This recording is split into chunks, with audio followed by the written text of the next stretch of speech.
بسم اللہ والصلاۃ والسلام علی رسول اللہ صلی اللہ علیہ وسلم وبعد۔ آج ہمارا موضوع ہے کہ بزنس میں، کاروبار میں برکت کیسے آئے گی۔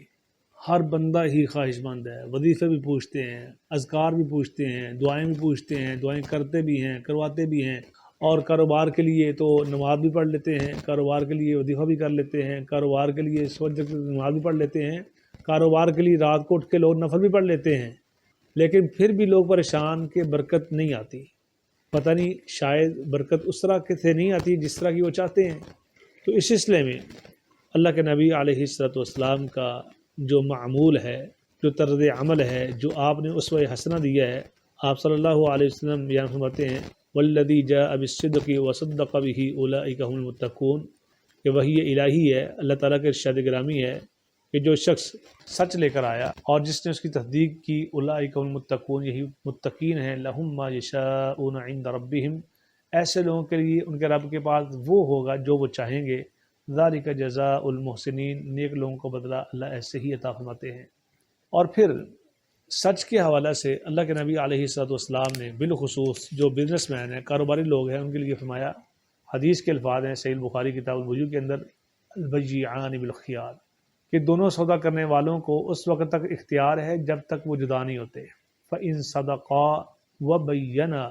یہ دو چیزیں ہیں، لین دین کے معاملات میں، بیچنے کے معاملات میں، خریدنے کے معاملات میں سچ بولتے ہیں اور چیز کے اندر جو عیب ہے اس کو کھول کر بیان کرتے ہیں، جو کہ آج بالکل ناپید ہو چکا ہے۔ جھوٹ، جو اس میں کوئی کمی کوتاہی ہے اس کو میک اپ کر کے چھپایا جاتا ہے، گاڑی ہے تب، جائیداد ہے تب، کوئی بھی معاملہ نا اس کو چھپایا جاتا ہے، عیب کو شو نہیں کیا جاتا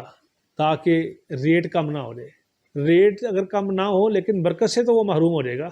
برکت کیسے آئے گی؟ برکت سچ بولنے سے اور عیب کو ظاہر کرنے سے۔ اللہ کے نبی علیہ الصلوۃ والسلام کہتے ہیں اگر وہ سچ بولتے ہیں، عیب کو ظاہر کرتے ہیں، بھائی اس کے اندر یہ فالٹ ہے اس لیے بیچ رہے ہیں، یہاں مجبوری میری کچھ اور ہے لیکن اس کے اندر یہ پرابلم ہے، نبی کائنات صلی اللہ علیہ وسلم ارشاد فرماتے ہیں بورک لہما فی بیعہما، ان کے بزنس کے اندر بہت زیادہ برکت ہوگی اگر، اور ساتھ ہی فرمایا وَإِن كَذَبَا، اگر وہ جھوٹ بولتے ہیں، وَكَتَمَا، عیب کو چھپاتے ہیں، پیسہ تو آ جائے گا لیکن مُحِقَتْ بَرَکَتُ بَیعِہِمَا، برکت سے وہ محروم ہو جائیں گے۔ اور اسی لیے اللہ کے نبی علیہ الصلوۃ والسلام کی جو دوسری حدیث ہے، آپ نے فرمایا ان التجار یبعثون یوم القیامۃ فجارا، بزنس مین، کاروباری لوگ قیامت والے دن گنہگار کی حیثیت سے اٹھائے جائیں گے، الا من اتقى اللہ وبر وصدق، سوائے اس شخص کے جو اللہ سے ڈرتا رہا اور نیکی کرتا رہا اور سچ بولتا رہا۔ اور پھر آپ صلی اللہ علیہ وسلم نے ایک اور فارمولہ بیان فرمایا، دوران بزنس کسی معاملے میں اگر اختلافات ہو جاتے ہیں، جو شخص حق پر ہونے کے باوجود جھگڑا چھوڑ دیتا ہے، جھوٹ چھوڑ دیتا ہے، میں محمد کریم صلی اللہ علیہ وسلم الفاظ کیا ہیں، سنن داؤد کتاب الادب کی روایت ہے، سیدنا ابو عمر رضی اللہ تعالیٰ عنہ بیان کرتے ہیں کہ آپ صلی اللہ علیہ وسلم نے ارشاد فرمایا وَبِبَيْتٍ فِي وَسْطِ الْجَنَّةِ، جنت کے عین درمیان میں اس کے لیے عالی شان محل کی ضمانت دیتا ہوں، لمن ترک الکذب، جس نے جھوٹ کو چھوڑ دیا، وَإِن كَانَ مَادِحًا، اگرچہ مذاق ہی کیوں نہ کر رہا ہو۔